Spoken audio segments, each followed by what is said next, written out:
जुनून, पागलपन या प्यार क्या है आखिर? अब आगे। कियारा पूरे दिन का शेड्यूल रेडी कर सीईओ केबिन की तरफ चल पड़ी। उसने दूर नोक किया तो अंदर से बेहद भारी और रौबदार आवाज आई, कम इन। जिसे सुनकर कियारा धीरे से गेट खोल अंदर चली गई। उसने अद्विक को ग्रीट किया जिसका बैग उसकी तरफ था और वो अभी भी बाहर मुंबई को देख रहा था। उसने जब कियारा की मीठी आवाज सुनी तो एक पल के खो सा गया। वो धीरे से पीछे मुड़ा और कियारा की तरफ देखा जो अपना सर नीचे किए उसके आंसर का वेट कर रही थी। So miss Kiara, all the best for your first day. Advik Kiara के बिल्कुल पास आकर उसके कानों के पास झुककर अपनी मैग्नेटिक आवाज में बोला। वहीं जब कियारा ने अद्विक अपने इतने करीब देखा तो वो हड़बड़ा कर पीछे हुई। वो जितना पीछे हो रही थी अद्विक उसके उतने करीब होता जा रहा था। एक पल ऐसा आया जब कियारा के लिए पीछे जाने की जगह ही नहीं बची। अब वो दीवार और अद्विक के बीच फंसी हुई थी। ये आदमी क्या पागल हो गया है? अगर पहले पता होता कि ये यहाँ का सीईओ है तो कभी भी यहाँ इंटरव्यू देने नहीं आती। कहीं इसने अपना कोई बदला लेने के लिए तो नहीं मुझे जॉब पर रखा है। वैसे भी कल भी ये मुझे घूर रहा था। ओ गॉड, जितना मैं इन सब लोचों से दूर रहना चाहती हूँ उतना ही ये सब मेरे सर पर मंडराने लग जा रहे हैं। मुझे तो पता भी नहीं है इस कियारा ने कौन सा झोल किया है जो ये आदमी मुझ पर चढ़े जा रहा है। क्या कान्हा, अब क्या करूं मैं?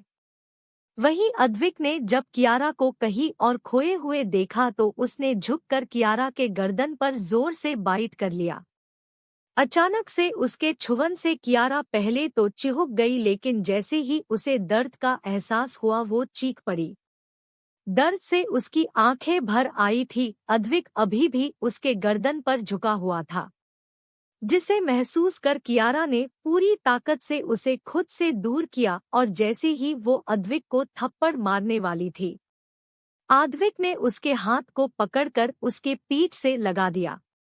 अब कियारा और बुरी तरह से अद्विक के बाहों में कैद थी। नो नो लिटिल लाइन, मुझ पर हाथ उठाने की गलती से भी मत करना वरना फिर मैं अपनी सारी हदें तोड़ दूंगा। समझ रही हो ना?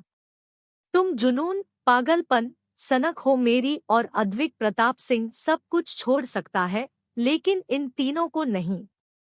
याद रखना, अब से हमेशा मैं रहूंगा। तुम्हारा वजूद भी मुझसे होगा। तुम्हारी जिंदगी, सांसें तुम्हारे जिस्म पर सिर्फ मेरा हक होगा। कियारा के हाथों को और उसके पीठ से लगाकर मोड़ते हुए अद्विक बेहद गुस्से में अपने दांत पिसते हुए बोला जिसे सुनकर ना चाहते हुए भी कियारा के आंखों से आंसू बह निकले। मिस्टर सिंह, आखिर आपकी प्रॉब्लम क्या है? आप बिना मेरी मर्जी मुझे नहीं छू सकते। कोई टॉय नहीं हूँ मैं। और आप होते कौन हैं मुझे बिना गलती के दर्द पहुँचाने वाले? आपकी इस घाटिया कंपनी में मैं एक पल भी नहीं रुकूंगी। नहीं करना मुझे जॉब। मैं अभी के अभी आपकी ये कंपनी छोड़ रही हूँ। दोबारा मेरे सामने भी मत आइएगा। कियारा रोते हुए बोली। उसकी बातों को सुनकर वक्त के साथ साथ अद्विक की पकड़ उसके ऊपर और कसती जा रही थी। उसकी आंखें भी अब गुस्से से लाल हो चुकी थी।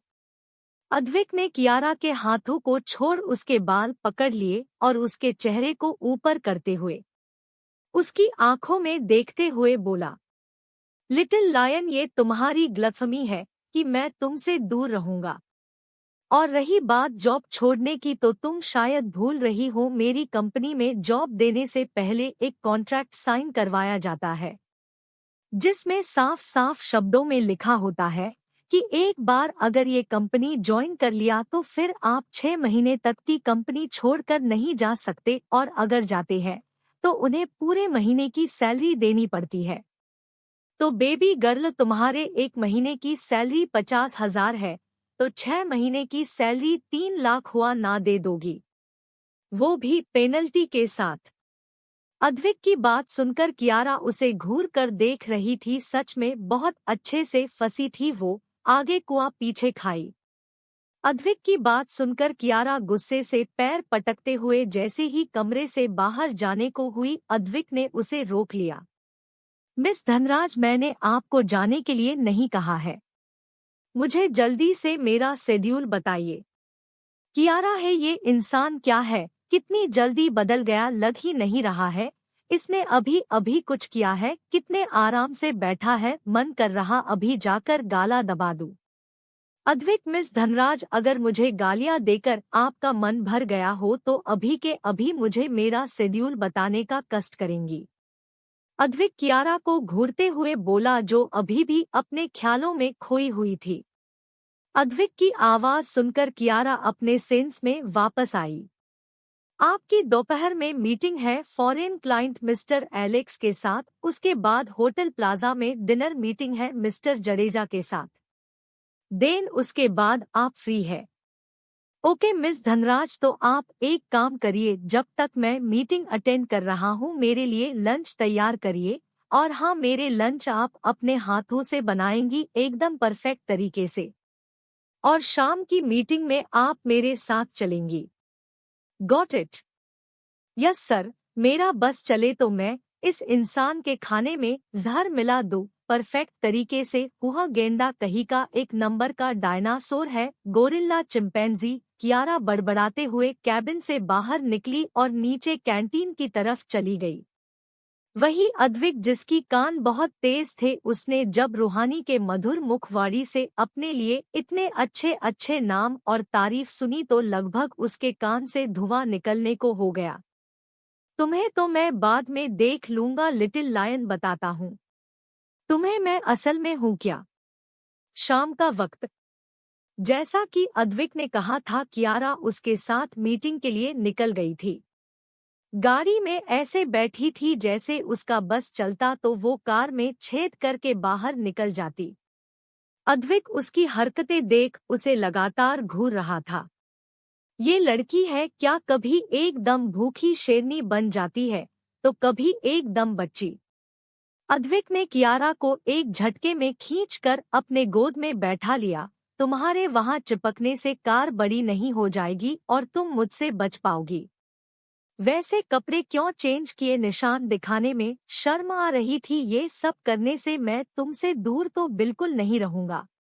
अद्विक की बात सुनकर कियारा चिढ़ते हुए बोली, मेरा बस चले तो मैं चलती गाड़ी से कूद जाती, वो तो बस मेरे अंदर सुपरमैन की पावर्स नहीं है, वरना आपसे बचने के लिए तो मैं कुछ भी करने को तैयार हूँ। जब देखो तब चिपकते रहते हैं। इसी नोक झोंक में दोनों होटल पहुंच गए, जिसे देखती ही कियारा चूहिया की तरह उछलते हुए बाहर निकल गई। वही अद्विक अब भी उसकी फुर्ती देख रहा था। अमित जडेजा और अद्विक का आमना सामना। अब आगे। होटल के अंदर, रूम नंबर 223 के अंदर। इस वक्त कियारा दो सबसे बड़े राक्षसों के बीच बैठी हुई थी। वो जब से आई थी तब से देख रही थी, ये दोनों एक दूसरे को ऐसे घूर रहे थे जैसे इनका बस चलता तो एक दूसरे को अपने नैनों के वार से ही घायल कर देते। जी हाँ, अद्विक की मीटिंग उसके सबसे बड़े राइवल अमित जडेजा के साथ थी। अब वो दोनों एक दूसरे को फूटी आंख नहीं भाते हैं, ये बात कियारा अच्छे से जानती थी। फिर ये दोनों मीटिंग क्यों कर रहे हैं उसे समझ नहीं आ रहा था। वो कभी अद्विक को देखती तो कभी अमित को। बेचारा श्रेयांश, जो अमित का असिस्टेंट था, वो भी उन दोनों को देख झुंझला गया था, लेकिन बेचारा चाह कर भी कुछ नहीं बोल सकता था। आखिर वो डरता जो था अपने इंसान रूपी राक्षस बॉस से, क्या पता अद्विक का गुस्सा उस पर उतर जाए। लेकिन हमारी कियारा इतनी भी सीधी नहीं थी कि इन दोनों की हरकतें देख शांत बैठ जाए। उसके मुंह तो बंद होने से रहा और हुआ भी ऐसा ही। इतनी देर से उन्हें घूरने के बाद वो तपाक से बोल पड़ी, कियारा, वो लैला मजनू की जोड़ी अगर ये नैन मटक के ही करने थे तो हमें क्यों बुलाया। जब से आए हैं एक दूसरे को ही निहारे जा रहे हैं। क्या मतलब, अगर इतना ही प्यार है तो अकेले बैठकर एक दूसरे को निहारो, जब हमारी जरूरत पड़े तो बुला लेना। अभी तो नहीं लगता है कि हमारी कोई जरूरत है।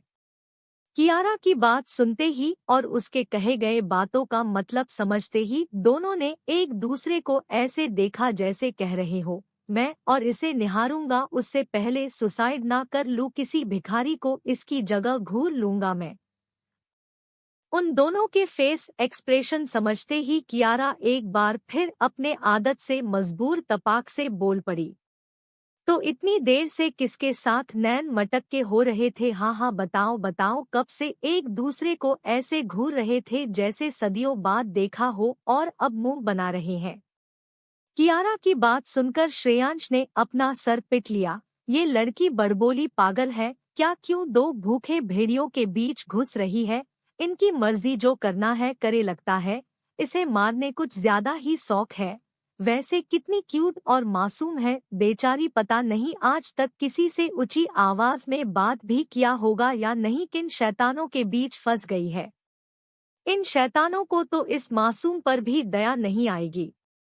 श्रेयांश अपने मन ही मन कियारा के लिए अफसोस जताते हुए बोला। वहीं जब अमित और अद्विक ने कियारा की बात सुनी तो वो दोनों एक दूसरे को छोड़ उसे घूरने लगे। लेकिन मजाल है जो कियारा के रवैये में जरा भी बदलाव आया हो, वो शेरनी थी जो अब भी उनके आंखों में आंख डालकर उन्हें घूर रही थी। वहीं जब अमित ने कियारा को ध्यान से देखा तो बस देखता रह गया, ना जाने क्यों उसकी नजरें उसकी उन बेखौफ और बोल्ड नजरों में उलझ सी गई थी। उसने ऐसी लड़की पहली बार देखी थी जो उनके सामने बोलने की हिम्मत कर रही थी। ओए, उसके बदले में उसके आंखों में डर खौफ नाम की कोई चीज नहीं थी। वो शेरनी थी जो मौका मिलते ही सामने वाले को दबोच लेती है। कियारा वक्त और मौका देखकर कुछ भी करती थी, और झुकना डरना इस चीज का मतलब तो उसके डिक्शनरी में ही नहीं था। अद्विक ने जब अमित की नजरों का पीछा किया तो उसके तन बदन में आग लग गई। वो तुरंत उठ खड़ा हुआ और बिना कुछ बोले कियारा को अपने कंधे पर उठाकर होटल से बाहर निकल गया। वही कियारा उसके पीठ पर मारते हुए चिल्ला रही थी, रुक जाओ पागल इंसान, वहां पर मेरी फेवरेट चॉकलेट आइसक्रीम रखी हुई है, उसे तो ले लेने दो, एक डैम से बुलेट एक्सप्रेस बन गए। कियारा की बात सुनकर अद्विक उसके बैक पर मारते हुए बोला, चलकर रास्ते में जो जो ठूसना हो ठूस लेना, लेकिन अब से तुम कहीं भी बाहर नहीं जाओगी, सिर्फ ऑफिस में रहोगी। अद्विक की बात सुनकर कियारा अपनी आंखें रोल करते हुए बोली, पागल इंसान, मैं बाहर जाना तो दूर पूरी दुनिया घूमूंगी, क्या कर लोगे? साला जब से आई हूँ तब से ऑर्डर पर ऑर्डर चला रहे हो। और मिस्टर सिंह, मैं आपको बता दूं इस वक्त 9 बज रहे हैं, जिसका मतलब ऑफिस हॉर्स खत्म हो चुके हैं। सो बाय बाय, मेरी अनारकली मुझे लेने आ चुकी है, कल मिलते हैं ऑफिस में। कियारा हाथ हिलाते हुए काया को दिखाते हुए बोली, जो उसके कहने पर पहले ही आ चुकी थी। वही कियारा जैसे ही जाने को हुई, अचानक से अद्विक ने उसे पकड़कर कार की विंडो से लगा दिया और बिना वक्त गवाए उसके होठों पर झुक गया। बेचारी कियारा अभी भी सदमे में थी और अद्विक उसे बेबी किस कर वहां से कियारा को सदमे में छोड़ कार लेकर चला गया। तभी काया ने कियारा के पास आकर हॉर्न बजाया, जिसकी आवाज सुनकर कियारा अपने होश में आई। खैर, उसके बाद उसने अपना सर झटका और काया के साथ बाइक पर बैठ गई। अगले दिन कॉलेज में कियारा और काया अपने अपने स्टाइल से एंटर हुई। जहां काया अपनी फेवरेट रेंज रोवर कार से आई थी, वहीं हमारी कियारा अपने हमेशा के बाइकर लुक में ऊपर से लेकर नीचे तक ब्लैक आउटफिट, अंदर उसने डार्क ब्लू टी शर्ट पहन रखा था, ऊपर से ब्लैक स्टाइलिश कोट और नीचे बूट्स जो उसके एंकल तक आ रहे थे। हेलमेट से सिर्फ उसकी हेजल आंखें ही दिख रही थी, जिस पर लड़कों की नजरें टिकने पर मजबूर हो गई थी। उसने अपना हेलमेट उतारा तो उसके लंबे सिल्की बाल कमर तक नागिन की तरह लहराने लगे। कियारा ने हेलमेट साइड में रखा और अपने लंबे बालों का हाई पोनीटेल बना लिया, जिसमें से कुछ बाल निकलकर माथे पर बिखर गए। कियारा बाइक से नीचे उतरी और हेलमेट को बाइक में लॉक करते हुए वहां से अंदर बढ़ गई, जहां काया खड़ी उसका इंतजार कर रही थी। काया भी ऐसे वैसे परिवार से नहीं थी, वो काया चौहान थी, मुंबई के रिच बिल्डर की इकलौती बेटी।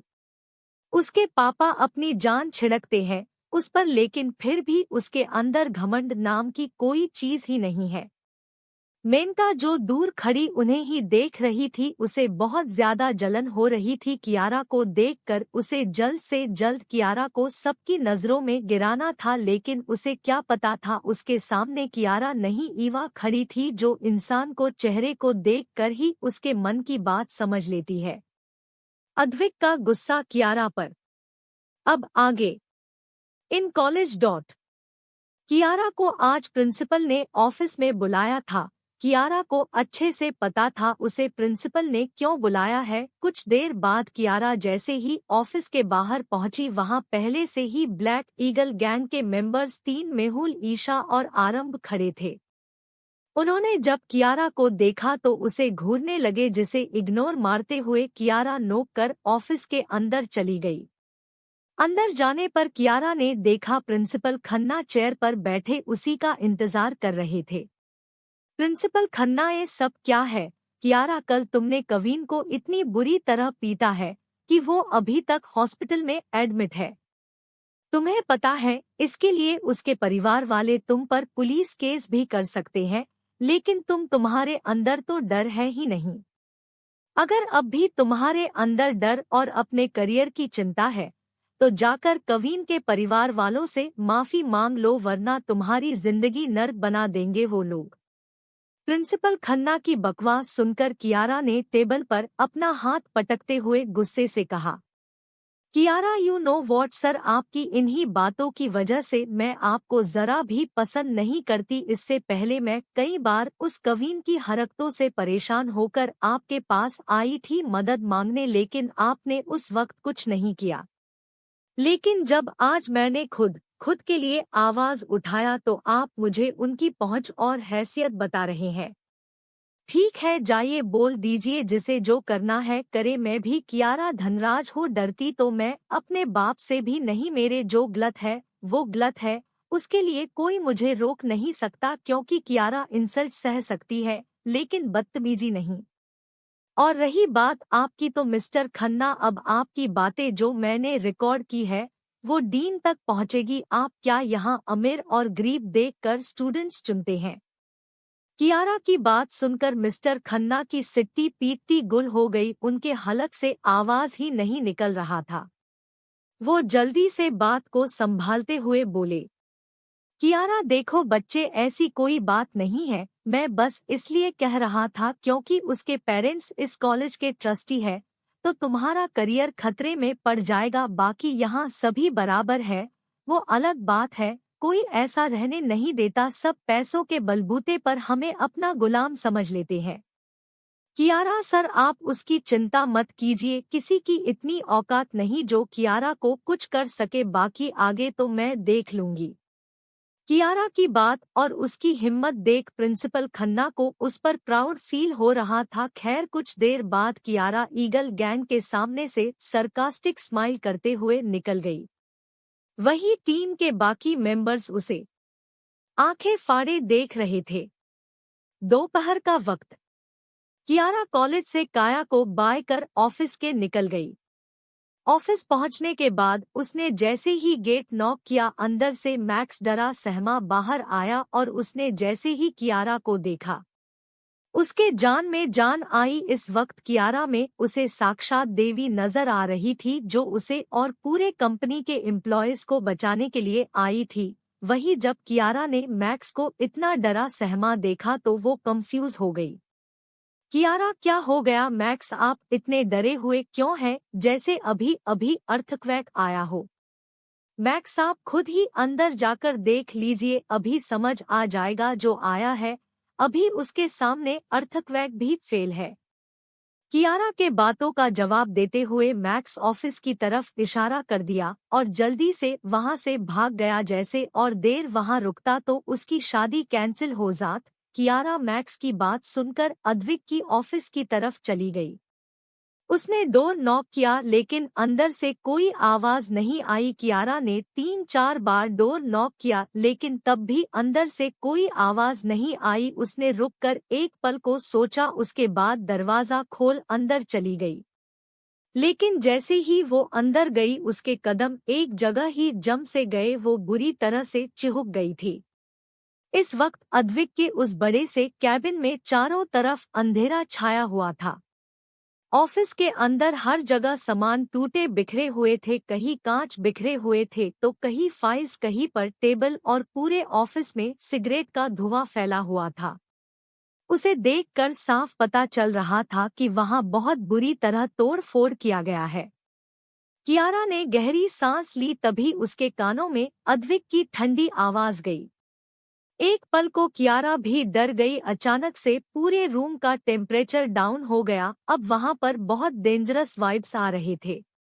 कियारा आवाज सुन पीछे मुड़ी, जहां अद्विक आंखें बंद किए सोफे पर किसी राजा की तरह बैठा हुआ था। उसके हाथों में सिगरेट था और उसके पैरों के पास कई सिगरेट बुरी तरह मसले जा चुके थे। कियारा अद्विक को देख कुछ बोलने ही वाली थी, तभी अद्विक तेजी से अपनी जगह से उठा और अपने हाथ में पकड़े सिगरेट को पैरों तले बुरी तरह मसलते हुए उसकी तरफ बढ़ गया, जिसे देख कियारा का दिल जोर जोर से शोर करने लगा। उसके कदम अपने आप पीछे जाने लगे थे, जिसे देख अद्विक ने एक झटके में उसके कमर को पकड़कर अपने आप से चिपका लिया। अद्विक, लिटिल लायन, अभी अभी कहाँ से आ रही हो? अद्विक अपनी गुस्से से भरी लाल आंखों से कियारा की आंखों में देखते हुए अपने दांत पीस कर बोला, जिसे सुनकर कियारा को ना जाने क्यों आज बहुत बुरी फीलिंग आ रही थी। एक बात तो उसे समझ आ गई थी, अद्विक उसी पर गुस्सा है। अब वो पछता रही थी आज वो ऑफिस आई ही क्यों। वहीं जब अद्विक को अपने बातों का जवाब नहीं मिला तो उसने झुककर गुस्से में कियारा के होठों को दबोच लिया और उसे रफली किस करने लगा, जिसे महसूस करते ही कियारा छटपटाने लगी, लेकिन वो अद्विक को उसके जगह से टस से मस तक नहीं कर पाई थी। वहीं कियारा जितना अद्विक को खुद से दूर करने की कोशिश करती, अद्विक उसे उतना ही फोर्सफुली किस कर रहा था। लगभग 15 मिनट बाद जब कियारा को सांस लेने में तकलीफ होने लगी तो वो अद्विक के बाल नोचने लगी, जिसे महसूस कर अद्विक ना चाहते हुए भी उसके होठों को बाइट कर उससे अलग हो गया। अद्विक के छोड़ते ही कियारा वही जमीन पर बैठ तेज तेज सांसें लेने लगी। उसकी आंखों से लगातार आंसू बह रहे थे। उससे सब कुछ बर्दाश्त था, लेकिन जबरदस्ती नहीं। उसके पहले जन्म में भी उसके साथ जबरदस्ती करने की कोशिश किया गया था, जिसका अंजाम उसने अपनी जान देकर चुकाया था। और अद्विक वो भी तो उसके साथ जबरदस्ती कर रहा था। वो उसे रोक क्यों नहीं पा रही? क्या मतलब वो अब भी कमजोर है? ये सब सोचते हुए कियारा को अपने दिल में हद से ज्यादा दर्द हो रहा था। तभी अद्विक ने उसे अपने गोद में उठा लिया और उसे लेकर अपने केबिन में बने प्राइवेट रूम में लेकर चला गया। उसे एहसास हो गया था उसने गुस्से में फिर से अपने लिटिल लायन को हर्ट कर दिया था। वही कियारा को समझ नहीं आ रहा था आखिर अद्विक उस पर किस बात से गुस्सा है। कमरे के अंदर अद्विक ने कियारा को बिस्तर पर बैठाया और उसके लिप पर ऑइंटमेंट लगाकर वहां से जाने लगा। उससे पहले ही कियारा ने उसका हाथ पकड़ लिया। कियारा, मिस्टर सिंह, इस गुस्से की वजह भी बताते जाइए। ऐसी कौन सी गलती कर दी है मैंने? अद्विक, लिटिल लायन, तुम ही सोचो आज पूरे दिन में तुमने ऐसा कौन सा काम किया है को मुझे गुस्सा दिला सकता है। जहाँ तक मैं तुम्हें जान पाया हूँ यू आर वेरी इंटेलिजेंट, तो पता करो कौन सी गलती की है तुमने। कियारा की बात सुनकर अद्विक ने उसके बातों का जवाब देते हुए उसके माथे को चूम लिया और कमरे से बाहर चला गया। कियारा अब भी सोच में थी उसने कौन सी गलती की है जिसने अद्विक के अंदर के शैतान को जगा दिया। कियारा का किडनैप बटा परेशान नैना। अब आगे। दोपहर का वक्त था जब अद्विक मीटिंग के लिए dream land cafe and restaurant, काल्पनिक नाम, में गया हुआ था। ये कैफे मुंबई का सबसे फेमस कैफे था। यहाँ की हर चीज यूनिक और टेस्ट से भरा हुआ होता था। लोग यहाँ ज्यादातर कॉफी पीने और रात के डिनर के लिए पूरी फैमिली के साथ आते थे। अद्विक कैफे के वीआईपी टेबल पर बैठा हुआ अपने क्लाइंट से बात कर रहा था। वही उसके एक तरफ नैना और दूसरी तरफ मैक्स बैठा हुआ था। देवा बाहर खड़ा सिक्योरिटी पर ध्यान दे रहा था। तभी अद्विक की नजर एक तरफ एक स्टाफ पर पड़ी जो दूसरे स्टाफ को कुछ समझा रही थी। उसकी पीठ अद्विक की तरफ थी। अद्विक ना जाने क्यों उसे देखते ही बेचैन हो गया। वो उसका चेहरा देखने के लिए लगातार उस पर अपनी नजर टिकाए हुए था। तभी वो लड़की उस स्टाफ को सब कुछ समझाने के बाद पीछे मुड़ी। वो कोई और नहीं कियारा थी जो इस कैफे में पार्ट टाइम जॉब करती थी। अद्विक ने जैसे उसे देखा उसके तन बदन में आग लग गई, क्योंकि कियारा किसी लड़के से हंस हंस कर बातें कर रही थी जो शायद उसी कैफे का एक स्टाफ था। दोनों बातें करते हुए किचन में चले गए। वहीं अद्विक की नजरें अभी भी उस तरफ ही टिकी हुई थी जिस तरफ कियारा गई थी। अद्विक के साथ आए क्लाइंट कितनी बार उसे आवाज दे चुके थे, लेकिन उसका ध्यान तो कहीं और ही था। वो कैसे सुनता। वहीं नैना ने जब देखा अद्विक नहीं सुन रहा है तो वो उसके कंधे पर पोक करते हुए बोली, सर क्या हो गया मिस्टर अग्रवाल, आपसे कुछ पूछ रहे हैं। नैना के टच करते ही अद्विक तुरंत स्ट्रेट हो गया। वो बिना वक्त गवाए अपनी जगह से उठा और मीटिंग ओवर कर कैफे से बाहर चला गया। नैना अभी भी अपनी जगह बैठी हुई थी। उसे समझ ही नहीं आ रहा था अद्विक के साथ काम कैसे करे। उसे ये जॉब नहीं करना था, वो तो टीचिंग करना चाहती थी, लेकिन अपने पापा के डर से उसने कुछ नहीं कहा। लेकिन अद्विक के साथ काम करने में उसे बहुत डर लग रहा था। वो नम आंखों से चारों तरफ देख अपनी जगह से उठी। तभी उसकी नजर कियारा पर पड़ी जो अभी अभी किचन से बाहर आकर अब घर जाने की तैयारी कर रही थी, क्योंकि उसका टाइम खत्म हो गया था। कियारा ने सबको बाय कहा और जैसे कैफे से बाहर जाने को हुई उसकी नजर नैना पर पड़ गई। पहले तो कियारा ने सोचा वो चली जाए, लेकिन नैना को सैड देख वो हार मानकर उसके पास चली गई। उसे देखते ही नैना तुरंत कियारा के गले लग गई। हालांकि उसके अचानक गले लगने से कियारा थोड़ा डर गई थी, लेकिन जल्द ही खुद को संभालते हुए वो नैना से बोली, क्या हुआ दी, आपको सब ठीक है ना? और आपका तो आज ऑफिस था ना, तो आप यहाँ क्या कर रही है? कियारा के सवाल करते ही नैना उससे अलग होते हुए सुबह से लेकर अब तक के अद्विक के रवैये के बारे बता दिया, जिसे सुनकर कियारा को कोई हैरानी नहीं हुई। वो गहरी सांस लेते हुए नैना को घर जाने के लिए बोल दिया, जिस पर नैना भी ज्यादा कुछ ना कहते हुए टैक्सी पकड़ घर चली गई। कियारा, आह ये इंसान किसी दिन मेरे हाथों इसका खून ना हो जाए। पता नहीं इसके दिमाग में गोबर भरा है या भूसा। कैदियों को अगर सबसे वर्स्ट पनिशमेंट देना हो तो एक दिन इसके पास छोड़ तो वो बेचारे खुद से ही वापस जेल में भाग जाएंगे। कियारा खुद में ही बड़बड़ाते हुए अपना बाइक लिए अपने इंटरव्यू के लिए जाने लगी। उसने कल ही एक और जगह इंटरव्यू के लिए अप्लाई कर दिया था। वैसे भी वो इस कैफे में कभी कभी आ जाया करती थी। उसी के यूनिक आइडियाज का कमाल था जो ये कैफे इतना फेमस हो गया था। खैर वो अभी आधे रास्ते ही पहुंची थी कि तभी उसकी बाइक का टायर पंचर हो गया। वो बाइक से उतरकर टायर चेक करने लगी। उसके टायर में एक मोटा किल्फ सा हुआ था। एक तो उसका टायर पंचर, ऊपर से सुनसान इलाका, अब यहाँ वो दूसरा टायर कहाँ से लाए? सबसे अच्छा काम तो उसने ये किया था, वो अपना फोन ही कैफे में छोड़ आई थी। कियारा झुंझलाते हुए उठी और इधर उधर देखने लगी। तभी अचानक किसी ने उसके गर्दन पर एक पिन चुभो दी। ये सब इतनी जल्दी में हुआ था कि कियारा को कुछ सोचने समझने का मौका ही नहीं मिला था। और कुछ ही देर 4 आदमी कियारा को एक कार में डालकर ले गए। इधर कियारा का किडनैप हो गया था तो वही दूसरी तरफ अद्विक अपनी गाड़ी को इस फुल स्पीड में चलाते हुए भगाए जा रहा था। गुस्से से उसकी आंखें लाल हो चुकी थी, यहाँ तक कि उसकी हाथ की नसें भी बाहर दिखने लगी थी। अगर आज कोई उसकी कार के सामने आया तो पक्का वो जान से जाएगा। वही उसके बगल में बैठे मैक्स की हालत खराब थी। मैक्स पोव, पता नहीं ऊपर वाले को मुझसे क्या दुश्मनी है जो हर बार मुझे ही इस राक्षस के साथ फंसा देते हैं। कहाँ हो कियारा मैम, प्लीज बचा लीजिए। उस उल्लू के पट्टे देवा को बहुत अच्छी सजा मिली है, बिना जाने कुछ भी कर देता है, लेकिन अभी मुझे किस गलती की सजा मिल रही है? अभी तो मेरी शादी भी नहीं हुई है, ना बच्चे हुए हैं, मुझे कुंवारा नहीं मरना है, प्लीज भगवान जी मुझे बचा लीजिए। मैक्स अभी अपने मन में ये सब सोच ही रहा था, तभी एक तेज ब्रेक के साथ गाड़ी रुकी।